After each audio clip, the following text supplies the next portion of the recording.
Bonjour, je suis Suzanne Marceau de la Société Patrimoine et Histoire. Aujourd'hui, nous allons nous pencher sur une maison ancestrale des familles Raymond, dit Labrosse et Godefroy Wilson, située au 430 avenue Wilson à l'Île-Bizarre. Malheureusement, cette maison a été démolie le 27 mars 2017, autorisée par un permis de démolition de l'arrondissement suite aux représentations des nouveaux propriétaires. Nous tenterons ici de faire revivre son histoire. C'est tout comme un éloge posthume. Prenez note qu'il y a beaucoup de dates, de noms et d'actes notariés qui sont attachés à ce lopin de terre. Ici, nous allons vous présenter un résumé des moments les plus marquants de l'histoire de ces premières familles qui ont prospéré et connu plusieurs difficultés sur cette terre numéro 80. Des aventures, une histoire de pirates et une belle histoire d'amour. Voici donc l'histoire de la terre numéro 80, devenue le lot 152 en 1874. C'est en 1768 que cette terre de 3 arpents sur 30 est concédée à un premier censitaire, François Chamaillard. Voici un extrait du plan terrier de Pierre Foretier de 1807. La terre numéro 480 chevauchait 2 parties d'arrière-fiefs seigneuriaux, les parties A et B. Cette terre a fait l'objet de plusieurs transactions jusqu'en 1785, quand Pierre-Claude dit Nicolas en prend possession. Pierre-Claude dit Nicolas était le fils de Nicolas Claude, originaire d'Alsace, et de Geneviève Boileau, fille de Pierre Boileau. Notons que Pierre est l'ancêtre de tous les Claudes de l'Île-Bizarre et de Sainte-Geneviève. Le plan terrier de 1807 montre la terre numéro 80 ainsi qu'une maison assise à cheval sur les 2 parties. On peut donc supposer que c'est Pierre-Claude qui a fait construire la maison figurant sur ce plan. En 1821, Louis-Claude et Clémence Proux, n'ayant pas eu d'enfants, font donation à leur nièce Marie Proux, âgée de 16 ans, qui vit avec eux, d'une terre de 5 arpents sur 14, sur laquelle est construite une maison, grange et autres bâtiments, dont les donateurs se réservent une chambre. Il était de coutume à cette époque de faire un don de propriété en contrepartie du gîte et du couvert. Marie Proux épouse la même année Michel Labrosse, dit Raymond. Michel Labrosse, dit Raymond, est l'arrière-petit-fils de Raymond Labrosse, venu de Bourgogne. En 1830, Marie Proux décède à l'âge de 26 ans, après avoir donné naissance à 5 enfants. En 1831, Michel fonde une deuxième famille avec Émilie Braillé, dit Saint-Pierre, fille de Guillaume Saint-Pierre, qui lui donna 15 autres enfants. Mais qui est Raymond Labrosse, l'ancêtre de Michel? Il est né le 9 septembre 1695 dans le hameau de la Pouge, paroisse de Saint-Symphorien-des-Bois, en Bourgogne. En 1720, à l'âge de 25 ans, Raymond Labrosse dit Bourguignon s'engage comme soldat et part de La Rochelle à bord du vaisseau Heureuse. Après 3 années de service militaire dans la compagnie de Blainville, il s'établit en Nouvelle-France, plus précisément dans la partie sud de la côte Saint-Jean, à Pointe-Claire. Nous avons rencontré dans nos bureaux de la Société Patrimoine et Histoire Eliane Labastroux, notre historienne locale, pour éclaircir certaines choses, certains points sur cette famille. Un descendant de la famille Raymond, dit Labrosse, a écrit que des membres de la famille, à l'époque, s'étaient expatriés vers les États-Unis. Voici donc son entrevue sur ce sujet. En effet, Jean Labrosse nous a appris qu'Isidore était devenu cageux. C'était la grande époque des cages et elle circulait en grand nombre sur le lac des Deux-Montagnes, juste devant la maison d'Isidore, ce qui lui a probablement donné le goût de l'aventure. Il était donc probablement parti s'engager sur les cages de la Pointe-aux-Carrières où les cageux faisaient halte pour désassembler les cages avant de franchir les rapides. Probablement en passant d'un chantier de bûcheron à l'autre pendant l'hiver, il était arrivé jusqu'au Grand Lac, puis par bateau jusqu'au Minnesota, où il s'établit après son mariage. Son frère Louis est allé le rejoindre un peu plus tard. Et Ils ont eu chacun 10 enfants, donc ils ont laissé une très grande descendance au Minnesota. Mais revenons à la terre numéro 80, située au coin nord-ouest de l'île Bizarre. Elle était à l'origine très éloignée du village de Sainte-Geneviève et donc de l'église. On n'entendait même pas les cloches. Il existait bien un chemin dès 1790, mais il n'était pas toujours praticable, surtout à la période du dégel ou de grosses pluies. Alors, pour aller à l'église de Sainte-Geneviève, il fallait prendre une barque et contourner la pointe du domaine, devenue maintenant la pointe Monc, pour arriver jusqu'à l'église. Mais au retour, il fallait remonter le courant et c'était un peu plus ardu. Les hommes descendaient dans l'eau, tiraient la barque avec une corde et les femmes restaient dans la barque avec leurs grandes robes. Merci, Eliane. Maintenant, on peut comprendre pourquoi ils se sont expatriés vers les États-Unis. La vie était plutôt difficile et on peut s'imaginer qu'au printemps et à l'automne, pendant la période du gel et du dégel, on était presque prisonniers de l'île. Mais revenons à la maison qui vient d'être démolie. La date de la construction n'est pas facile à établir. Madame Labastreau a réussi à nous éclairer sur cette date. Oui, l'architecte Michel Letourneau a fait une étude de la maison et d'après lui, la maison pourrait remonter au milieu du 19e siècle. Et il suppose qu'elle aurait pu être construite au moment du remariage de Michel Labrosse-Raymond en 1831 pour sa deuxième famille. C'est ce qui expliquerait qu'elle a des dimensions imposantes pour l'époque. Merci beaucoup pour ces informations. Donc, Michel Labrosse-Raymond meurt en 1867 et les nombreux héritiers font alors le partage de la succession. La terre numéro 80 et la maison passent alors à Napoléon Robillard, médecin de l'Annonciation. Moïse Ladouceur en devient le fermier jusqu'en 1883. En 1883, Maxime Wilson, fils de John Wilson, achète la terre avec la maison et les autres bâtiments.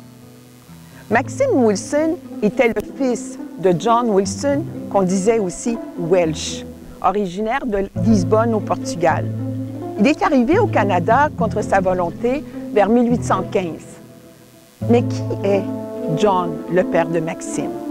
Voici l'histoire plutôt rocambolesque du jeune homme arrivé sur les terres d'Amérique. John est né à Lisbonne. Sa mère, Marie Police, était portugaise et son père, Antoine Wilson, dit Welsh, était vraisemblablement un soldat posté au Portugal pendant plusieurs années par l'armée britannique qui cherchait à endiguer les avancées de Napoléon Ier. D'après le récit, souvent fait par le plus jeune des fils de John Wilson, Amable, son père aurait émigré au Canada à la suite d'un enlèvement. En effet, à l'âge de 14 ans, alors qu'il jouait sur les bords de la mer avec deux autres compagnons, des matelots les attirèrent à bord d'une goélette et dès qu'ils furent sur le pont, ils refoulèrent les enfants dans la cale du navire et levèrent l'ancre. 7 ans durant, ils furent retenus captifs sur ce bateau pirate, sans qu'il ne fût jamais permis de mettre pied à terre.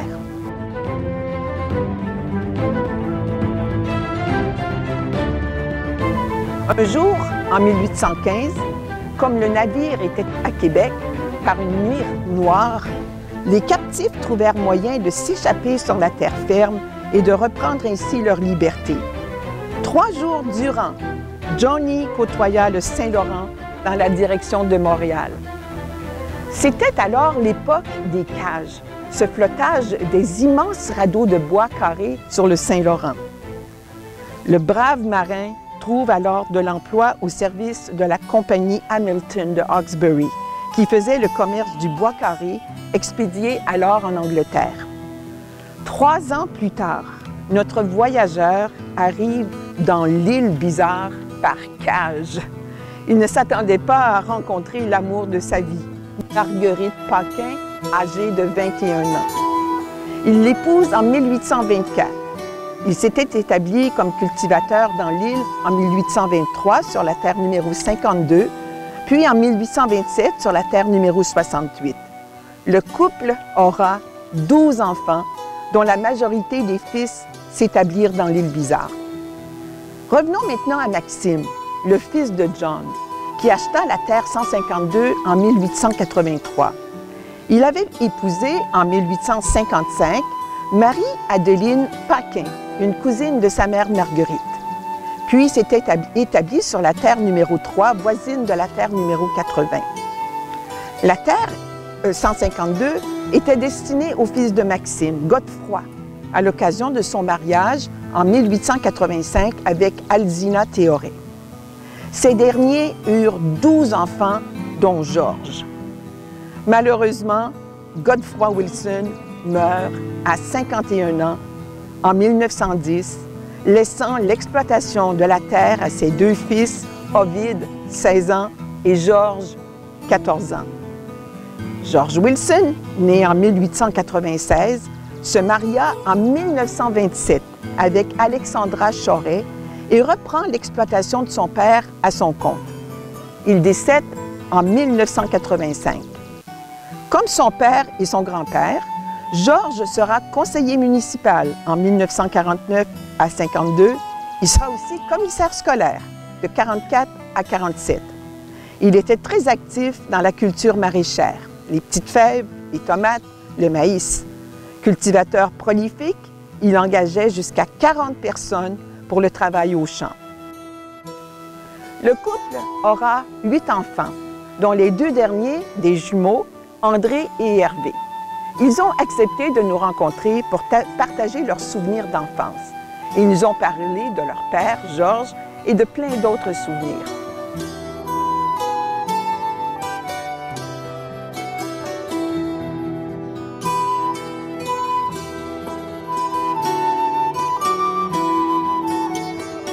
Les vacances l'été, c'était de s'amuser à travailler sur la ferme de mon père.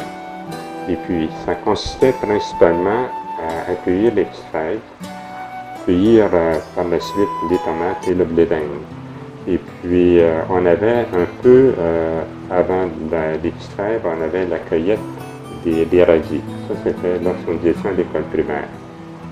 Bon, il faut qu'elle dise que les semences, c'est mon père qui le faisait parce qu'à cette période-là, nous étions à l'école. Puis ça commençait mi-mai, début de juin, et l'école finissait vers le 19-20 mai. À ce moment-là, on n'avait pas le temps d'aider mes parents à cette période-là. Mais mon père le faisait avec mes frères, qui étaient le plus vieux, à ce moment-là. On était quand même une famille assez nombreuse. Nous étions 8 enfants, 4 garçons, 4 filles. Et puis, il y avait beaucoup de travail à faire à la ferme. Puis, il y avait, l'été, il y avait des gens qui demeuraient à la maison. Et puis, à part de ceux qui venaient travailler sur la ferme durant le jour. Celui qui est resté le plus longtemps, c'était Elzéar Prévost, qui demeurait sur la rue Saint-Joseph ici. Il y avait son frère aussi, qu'on appelait communément Tivieux. Et quel est son prénom? Je ne saurais le dire. Tout le monde le connaît sous le nom de Tivieux.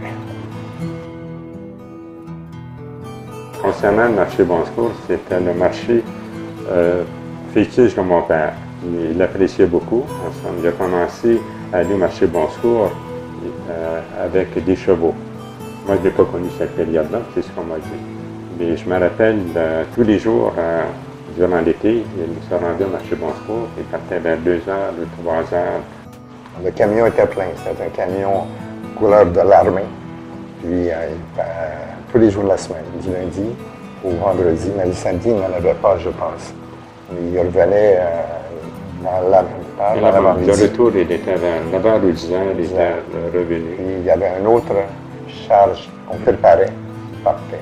Il y avait des employés, les sœurs du frère du village de Bizarre, qu'elles étaient excellentes aussi, qui venaient accueillir les fêtes. Puis, à une époque aussi, en même temps qu'elle, on allait chercher des jeunes à la Val-Ouest. Avec notre voiture, à l'époque, aujourd'hui, ça aurait été illégal. On embarquait peut-être 10 ou 12 enfants dans la voiture. On venait de traverser Port-Venin, quand on pense à ça. Pour les demoiselles Dufresne, qui étaient des institutrices durant l'année, Puis durant l'été, à ce moment-là, ben, elles étaient disponibles et elles aidaient mon père. Puis il y en avait 4 ou 5 qui venaient. Elles étaient excellentes. Concernant les couches chaudes, c'était un avantage pour accélérer les tomates, parce qu'à ce moment-là, ils mettaient du fumier et puis ils mettaient de la paille aussi. Puis ils semaient les tomates. Il y avait C'est un terre noir. Un terre noire, puis c'était recouvert De châssis vitrés. de châssis vitrés. Puis il y avait ensemble du foin qu'ils mettaient par-dessus. Ça, ils faisaient ça au début du mois de mars, si je me rappelle. Et Puis par il y la avait suite, vu qu'on était sur le bord du lac, il y avait fait dans le fond une barrière de bois qu'on appelait des contrevents. Parce que quand ils ventaient, ça aurait pu être charrié. Quand les tomates étaient rendues assez hautes, c'était rendu au début du mois de mai, quelque chose de même, à ce moment-là, dans un autre champ, à ce moment-là, ce qu'on appelait les couches froides, ils mettaient tout simplement de la paille, de la terre noire, il y avait des châssis de vis par-dessus, puis ils couvraient un peu de paille. Et à partir de là, quand il était suffisamment haut, ben là, il plantait dans le champ directement.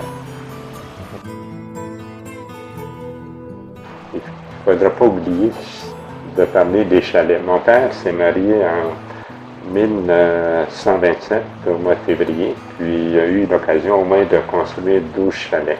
Ensemble, il en construisait un par année. Nous, nous sommes nés en 1938. Moi, je me rappelle probablement que le dernier chalet s'est construit autour de 1940. C'était toujours le même, M. Bigra, qui lui, il mangeait en famille le midi, je me rappelle de lui. On dirait qu'il faisait partie de la famille. Ben, c'est quelqu'un de bizarre. C'était un menuisier, mais je pense que ce n'était pas spécifiquement un menuisier, mais il y avait beaucoup de qualité concernant la menuiserie.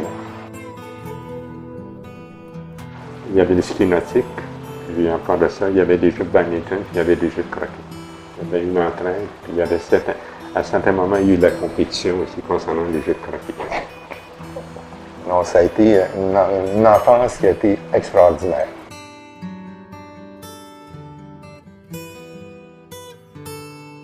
Oui, par la suite, mon père a vendu aux environs de la terre aux environs de 1974, puis parce que personne dans la famille n'avait la relève. Les gens qui ont acheté la terre à ce moment-là, mon père avait 50 ans sur le bord de l'eau. Il y a 2 enfants qui ont voulu avoir, il leur a laissé 2 enfants. C'est les 3 enfants qui restaient, chaque enfant a eu droit à un lot. Il ne faut pas oublier aussi ma mère, qui elle a joué un rôle prépondérant. Mon père avait des idées, puis ma mère c'est un peu la gérante. Si ma mère n'avait pas été là, c'est pas sûr qu'il y ait. Fait que quand les sous arrivaient du marché, il ne savait pas combien, il donnait ça à ma mère. C'est elle qui gérait.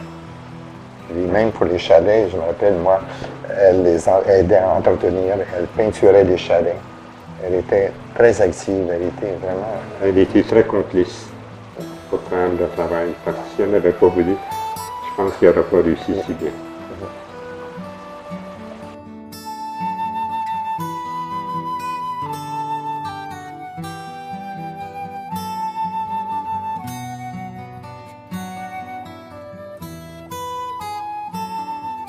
Ces murs de maison ont vu naître 35 enfants et mourir 11 personnes.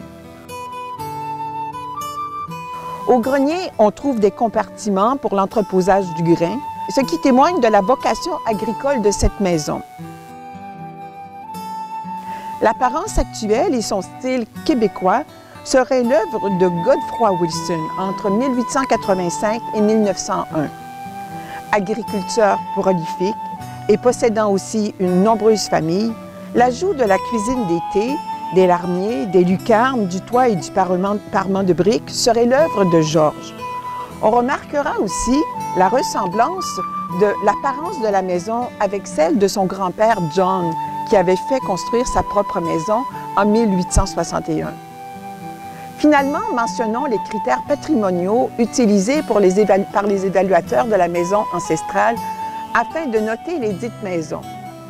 D'après ces critères, cette maison avait obtenu la valeur exceptionnelle, alors qu'elle aurait pu être classée supérieure ou moyenne.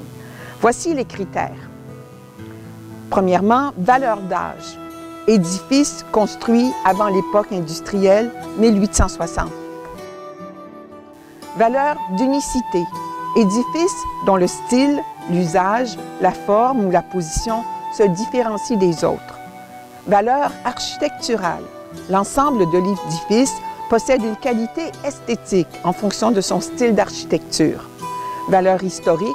L'édifice illustre un thème important de l'histoire canadienne, est associé à un personnage important ou marque un événement important de l'histoire locale ou régionale. Valeur de position.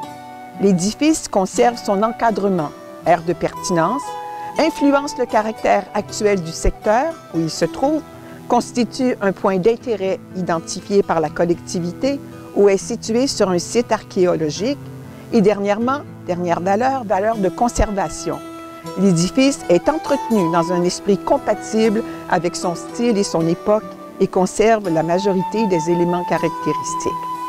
En conclusion, la Société Patrimoine et Histoire préconisait une réhabilitation de ce bâtiment en l'intégrant à une nouvelle structure plus moderne et adéquate pour la vie contemporaine. Malheureusement, le sort en a décidé autrement.